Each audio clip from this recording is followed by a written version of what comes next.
AP deputy CM Pawan Kalyan అప్రమత్తంగా ఉండాలంటూ కేంద్ర నిఘా వర్గాలు హెచ్చరికలు జారీ చేశాయి. కొన్ని అవాంఛనీయ గ్రూపులలో పవన్ కళ్యాణ్ ప్రస్తావన వచ్చిందని, పవన్ కళ్యాణ్ ప్రతి నిమిషం అప్రమత్తంగా ఉండాల్సిన అవసరం ఉందని, డిప్యూటీ సీఎం పవన్ కళ్యాణ్ మీద హత్యకు కుట్ర జరుగుతోందని కేంద్ర నిఘా వర్గాలు వెల్లడించినట్లు సమాచారం. ఇక తాజా వార్తలతో జనసేన అధినేత పవన్ కళ్యాణ్ అభిమానులలోనూ పార్టీ శ్రేణుల్లోనూ ఆందోళన మొదలైంది. జనసేన అధినేత పవన్ కళ్యాణ్ ఇటీవల జరిగిన ఎన్నికలలో 100% స్ట్రైక్ రేట్ ను సాధించి తమ పార్టీ నుంచి పోటీ చేసిన 21 స్థానాల్లోనూ విజయం సాధించి ఆంధ్రప్రదేశ్ రాష్ట్రంలో డిప్యూటీ సీఎంగా బాధ్యతలు చేపట్టి పాలనలో తన మార్కు చూపించాలని ప్రయత్నం చేస్తున్నారు.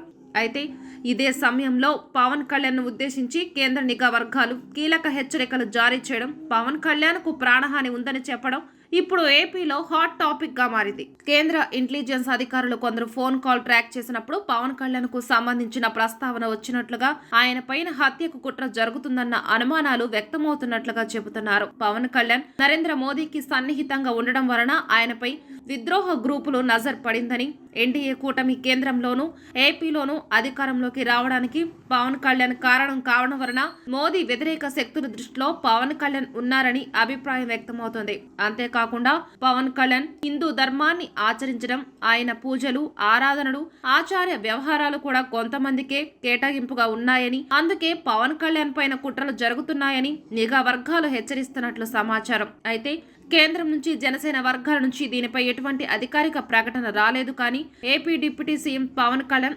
అప్రమత్తంగా ఉండాలని హెచ్చరికలు జారీపై ఇప్పుడు ఏపీ వ్యాప్తంగా చర్చ జరుగుతోంది.